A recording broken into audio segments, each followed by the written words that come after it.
This image here is an artist's rendering of the route that I chose to fly around the world in 2014. Now, the solid red line you see is the route that I planned. The dotted red line is the route of Amelia Earhart. And Amelia, as most of you know, but some people need a little refresher on Amelia's family history, right? Amelia, in 1937, along with her navigator, Fred Noonan, attempted a flight around the world. And after setting lots of different records across the Atlantic Ocean and beyond, and being just a record-breaking aviator in general before her flight around the world, she was doing big things. She was a huge celebrity back in the 1930s. In fact, people were kind of hanging on her next adventure. In addition to her flight around the world and her aviation pursuits, Amelia was also a social worker. She was a clothing designer. She was designing luggage to make travel more attractive for women. She was kind of doing a little bit of everything. Sound like anyone in this room? Right? I think we're all that way, right? We are multi-passionate, and Amelia was as well. But unfortunately, back in 1937, about 80% of the way around the world, Amelia and Fred disappeared over the South Pacific. They had just left Papua New Guinea, which is just north of Australia, and they were making their way to Howland Island, a tiny little island atoll about halfway between Papua New Guinea and Hawaii. They were using celestial navigation, so a star, a point on the horizon, and a sextant, which is like an elaborate protractor-looking device, so that they could triangulate their point in space in 1937. Imagine how difficult that would be. So on the night that Amelia and Fred disappeared, the skies were stormy, and they had had many issues with their radio equipment after departing from Papua New Guinea, and they attempted to make it there. But still to this day, no one knows anything about where Amelia is. Every now and then, you'll see a little news story pop up where they say, oh, we found part of a shoe, or we found part of a plane that may be connected to Amelia. And fingers crossed, they'll figure out what happened to her someday, hopefully during my lifetime. It would give me some satisfaction for sure. However, people seem to think that with this name, Amelia Earhart, that I have some sort of secret info about where she actually is. That's not the case, unfortunately. I'll let all those guys that are out there researching and searching for the plane, I'll let them focus on her disappearance. This story today, though, is about the legacy that Amelia left while she was living, right? What she was living for. I have actually been invited to go out on the ships and search for Amelia, and I've considered it, but it's never really aligned with my plans. And so I'll focus on this right now. So we'll get much more into this route here in a bit, but there's a little more to the story before we get to that. Leading up to this flight around the world and completing a goal like this, I had some pretty huge aviation aspirations, okay? The fact that my family named me Amelia Earhart, sharing the same last name with Amelia, obviously led me into aviation, but nobody else in my family is a pilot. Nobody told me, hey, you better be a pilot someday, other than strangers when they learned about my name. But I don't want you to think there was like a silver platter of cash waiting around for little Amelia to learn how to fly to get eventually into this airplane here, the Pilatus PC-12NG. Unfortunately, that was not the case. But eventually, I did unlock that code to get there. When Autumn and her team told me about this event here and the focus of Tech at the Gap, I love that theme, unlocking potential, because it's true. When we need to get to the root of our potential, of what we're really capable of, it is like unlocking a code that keeps changing all the time, right? It's a variable within our minds to get there to our utmost potential, and it can take a long time to figure it out. And so the story I want to share with you about how I went from just a kid with a crazy name, Amelia Earhart, and a family who sort of gave me a bit of information about it all the way into this cockpit right here. It is quite a story. And of course, tying it to this incredible woman here means that there's quite a bit of weight around this as well. People are very protective about Amelia Earhart, right? She's one of our American heroes. Little kids come up to me all the time, little girls, even little boys. Hey, I did a book report on Amelia Earhart. I heard that's your name, right? Oh, I dressed up as Amelia for Halloween. Or I've been to Amelia Earhart's birthplace, which is in Atchison, Kansas, and it's actually a pretty cool place if you have a chance to check it out. So when my parents gave me this name, Amelia Earhart, and decided to tie me to an American hero like this, their intentions were simply to inspire me. In fact, this little kid here that you see at the center, that's little Amelia, hard worker even back then. Growing up with this name, and parents who, again, just wanted to inspire me by naming me after somebody so influential, was pretty tough. Because while my parents weren't doing much to explain the name or lead me down any certain path, every single adult that I would meet, from my teachers to my parents' friends to anybody out there, would walk directly up to me and say, "Well, your name is Amelia Earhart. You better be a pilot someday." No pressure, right? As a little kid, I'm going, what? I want to be a teacher. I want to be a veterinarian. I want to be this, that. I had a million aspirations. Piloting just seemed a little out of reach for me because I didn't see a lot of female pilots out there. The idea of an airline captain, in fact, is an older white guy, right? With his epaulets, walking through the airport. He's not, inviting young women to get into aviation. So that's why I had to figure all this stuff out. So when my mom and dad found out that they were having a little girl in 1983, I'll share that because I think it's an interesting fact, and I'm 39 years old right now, and I'm the same age as when Amelia disappeared. She was 39 years old. It kind of helps put things into context in 1937. But when I came along in 1983, and mom and dad shared that last name, spelled E-A-R-H-A-R-T, same as Amelia, my mom looked at my dad, Glenn, and says, "Glenn, we have to name our daughter Amelia Earhart."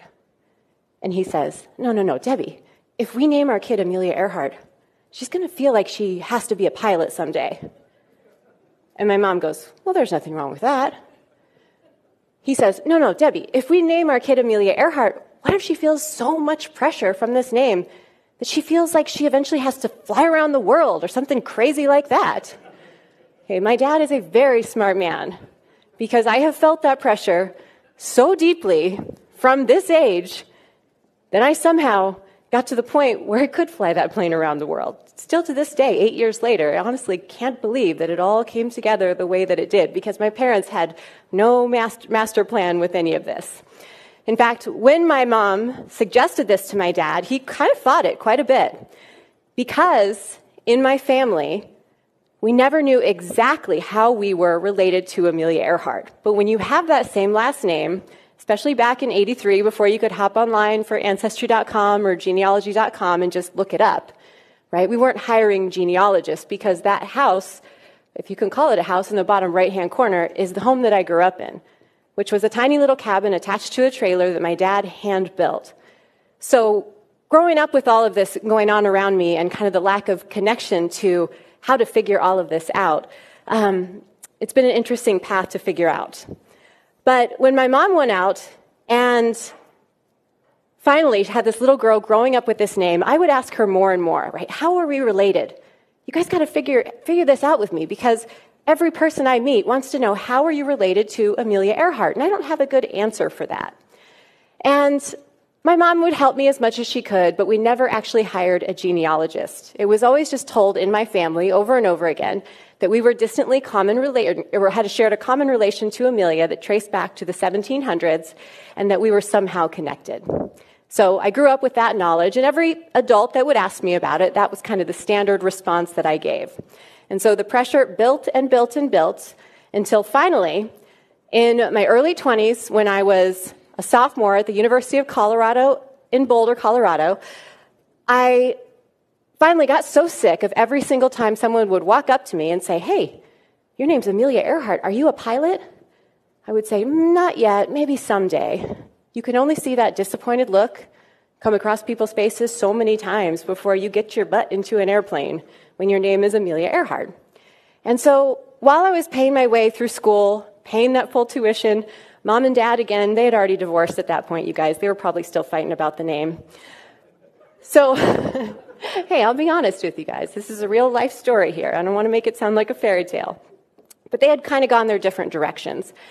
And so finally I thought, I got to take a flight lesson. I got to figure this out. So I saved and saved and saved, and I was working as a car hop at Sonic. I was working at golf courses, mowing the grass, planting flowers, so I could get up early and squeeze in as many part-time jobs in my life as I possibly could, because I needed to figure out how to pay for that very first flight lesson. So I scheduled it in Boulder at the municipal airport, and when I got out there to the airport, this was not the plane that we flew in. It was this junky old Cessna 172. Okay, picture a training aircraft with a brown and white paint scheme. Great, right? No wonder women don't really get into aviation. The planes, they need a real makeover here, because I showed up to this thing. Half of the dials inside the cockpit had little pieces of tape that said INOP, which means inoperative. The flight instructor goes, "Don't worry, we don't really need those." Yeah, okay. The flight instructor himself, he was quite crotchety, and it was late afternoon. He'd probably had a bunch of flight students come his way that day and have to go through the motions. And so when Amelia Earhart comes along, he says, "Yeah, sure, you're going to fly around the world someday. Get in the plane." Did a very brief pre-flight exam. And now that I know how to do a real pre-flight exam, I can't believe that I agreed to get in that airplane with him. And he also didn't make it a very friendly place. He wasn't saying, "Hey, here's how you get in. Here's how you buckle your seatbelt. Just kind of like figure it out, and if you can't, I'll show you." Very, just kind of, he was going through the motions. Same thing happened when we started to taxi down the taxiway and get closer towards the runway. And we're kind of bumping along. We get lined up with that center line. This instructor calls on the radio. We get cleared for takeoff. And we're doing an assisted takeoff with dual controls inside the plane, right? So he makes it feel like I'm actually doing the flying here. And as we start to pick up speed and pick up momentum, for the very first time in a small airplane like that, I felt the wheels separate off that runway. And as that separation grew, for the first time, I could see the college campus that I had only previously been walking amongst in between all the buildings. I was starting to see it from above, right? It put things into perspective. And that lesson for me was the day that it all changed. I knew a couple things that afternoon. Number one, I needed to find a different flight instructor. And number two, I had to figure out how I could do this as much as possible, because flying was just really fun. Well, that enthusiasm and that story of someone named Amelia Earhart learning how to fly got picked up by a couple of the local media outlets in Denver and the Boulder area. And this was back in my early 20s again, and so you can tell by the bare midriff. So when this interview was done with one of the local papers here, and they did a subsequent interview with a talk radio station in Denver, Colorado called News Radio 850 KOA. It's a big 50,000-watt talk station that broadcasts to 38 states, Mexico, and Canada at night. So we're talking a major span on where this information was going. Well, when that came out, and this interview came out, suddenly I was doing interviews with national news networks and morning shows and all these silly little things. And the next Amelia Earhart's learning how to fly, and that's all it was. I was nowhere close to even knowing how to fly an airplane at this point. But one of those interviews that I did along the way allowed me to find a job opportunity of becoming a local traffic reporter on the radio. So the radio station that interviewed me said, "You seem to like to talk, and we have a position where in the middle of the night, you can sit in a studio and do traffic reports for different cities like Phoenix and Seattle and Los Angeles from Denver." And I'm thinking, well, that's sort of strange. And I have to work, the graveyard shift, plus go to school all day. But I thought, this seems like a real job, right? This would definitely help me afford those flight lessons. And I'm so glad that I did, because as I learned my way through those skills of becoming a traffic reporter in the middle of the night, soon the helicopter position opened up at the radio station. And the marketing team, they were no dummies, right? They put Amelia Earhart up in the helicopter. So all the drivers that were in and around Denver in their morning and afternoon commutes on that split shift would turn on their radio, and they would hear, "Reporting live from Trafficopter 850, it's Amelia Earhart," right? And they'd look up, and you'd actually see the helicopter there. So that was a really fun part of my job, and a key part of the story that leads up to this flight around the world. So at that point, I had a real job. I wasn't making much, but it felt like a lot at the time. Again, probably 22, 23 years old. I'd taken a few flight lessons, and suddenly I was just going full steam towards aviation. I thought, if I can afford to do this for the rest of my life, I'm going to figure out how to do it. It was fun. It was exciting. It kept me on my toes. It kept me learning new things. And all I was doing was, thinking about the weather and going out to this beautiful location, and it kept life very exciting. And along the way, towards getting my private license, my instrument rating, which means you can fly through clouds and low visibility, and then onto my commercial rating, along the way, as you can imagine, people started asking a lot more questions about this whole Amelia Earhart thing, right? There's always that factor as well. So I would chat with folks, and they would say, well, you know generally how you're related to Amelia, but how exactly are you related? So I called up Mom and Dad, both separately. I said, hey guys, we got to figure this name thing out. Any way you can help me hire a genealogist? And once again, both of them said, sorry, honey, money's tight. We can't really help you with that. So let us know what you find out. I think, oh, cool. So once again, I go back to saving mode, and I call up a woman in Boulder who is a genealogist who said, if you can give me some military records, birth certificates, death certificates, things like that, I can piece together your family history and give you a really definitive answer on how you're related to Amelia Earhart. And I said, this is awesome. Perfect. Cost about $500, and it would be a couple weeks. So she did. I got a phone call a couple weeks later and a report that she had created for me where this woman said, yes, Amelia, you are related to the first Amelia Earhart. Your family shares a distant common ancestry traced back to the 1700s, and your family and Amelia's lived in adjacent counties in Pennsylvania. And on and on. She had all of these details. She said, but if we want to say the exact pinpoint connection to Amelia, we need to go into the European records. And I'm thinking, go on. That'll be $3,500. I was already eating ramen 5 days a week, you guys. I was like, I said, so you're telling me I'm related? She said, yes. And when you're ready for that full report, you just come right on back to me. And I said, okay, I will do that. But something about this validation from her, because again, remember, this is early 20s Amelia, just trying to come to terms with this identity, right, of how the heck to be a pilot, be connected to this woman that everybody seems to want to talk about, and just sort of figure it all out. But it led me towards a really intense path within aviation, because I think I had something to prove, right? If I want to think about the psychology of it all, my parents didn't really do much with the name once they gave it to me. They didn't take it very seriously. But me being the overachiever that I naturally am, I think I was like, you know what? You guys aren't going to take it seriously? I'll show you. I am going to take it seriously and become the kind of pilot that could fly around the world and do all of these things that people seem to associate with this name. And so it really spurred me along to bring it all to life. And so we're now going to fast forward to 2012, where all the different licenses had been accumulated, and you kind of get to this point in aviation where you're either going to go down a professional path and become a commercial pilot or a flight instructor, or it's just going to kind of be your hobby. Well, I was there in 2012-ish, and I knew that I could just keep training and training, but I was also, after that radio job developed in the news helicopter, I had also become a television broadcast reporter on the NBC affiliate in Denver, Colorado, and in Los Angeles. I bopped around a lot with some TV jobs because that initial radio position led to all of those opportunities. And so I was kind of going in that direction more. I knew flying would be more of a hobby. But there was kind of a middle ground that I saw, right? Kind of that code that I was unlocking about my name and what I could possibly do with it. I thought, well, if I can figure out a way to creatively take this aviation career in the direction of doing a big project, like a one-time flight around the world, maybe I can create a modern-day flight around the world and get other women interested in aviation, but still keep my TV job.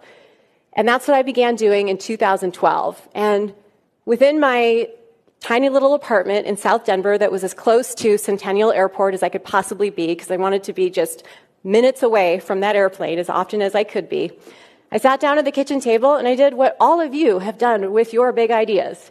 You just start sketching out notes.